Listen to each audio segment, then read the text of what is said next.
Syekh Ibnu Utsaimin rahimahullahu taala, beliau mengingatkan kita dengan mengutip firman Allah Subhanahu wa taala di surat Al-An'am ayat 129.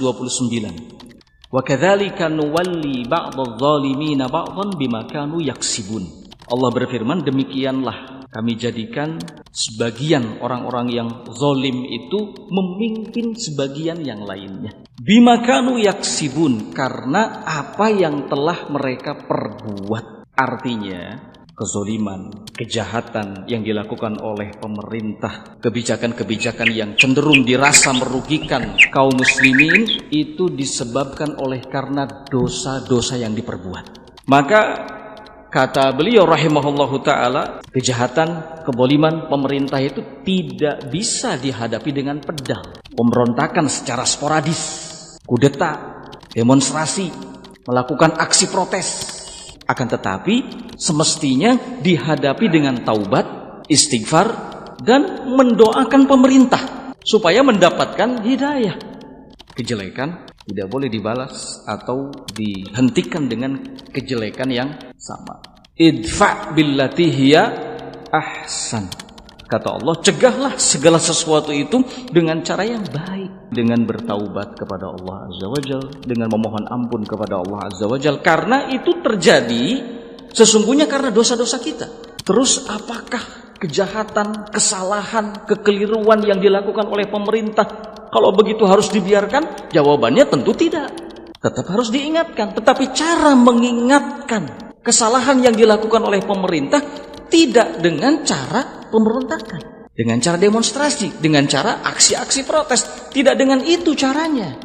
Ada caranya tersendiri untuk mengingatkan kesalahan, kekeliruan yang dilakukan oleh pemerintah. Untuk menjaga eksistensi pemerintah di sebuah negara, menjaga stabilitas keamanan sebuah negara, maka hadapi kejahatan, kezaliman, kebijakan-kebijakan yang merugikan dari pemerintah itu dengan doa, dengan istighfar, dengan taubat. Syekhul Islam rahimahullahu ta'ala mengatakan, itu yang masyhur, kata Syekhul Islam, dari madhab ahlus sunnah adalah bahwa mereka tetap tidak melakukan pemberontakan terhadap pemerintah dan memeranginya dengan pedang, dengan senjata, walaupun pada diri mereka ada kezoliman. Dan itu sudah sesuai dengan bimbingan hadis-hadis yang sahih, yang mutawatir, yang masyhur dari Nabi sallallahu alaihi wa ala alihi wasallam. Sebab kerusakan akibat fitnah dan pemberontakan itu jauh lebih besar dibandingkan dengan kerusakan yang terjadi karena kezoliman yang dilakukan oleh pemerintah. Berarti ada dua kerusakan di sini. Kezoliman, kejahatan, kebijakan-kebijakan yang merugikan yang datang dari pemerintah, ini bisa mengakibatkan kerusakan. Tidak dipungkiri. Dan kita pun menolak hal itu. Ada kerusakan yang akan terjadi akibat dari kezoliman dan kebijakan-kebijakan yang merugikan yang datang dari pemerintah.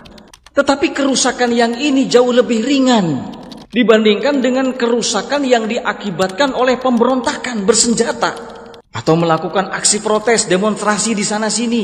Jauh lebih ringan dibandingkan dengan itu yang disebutkan tadi.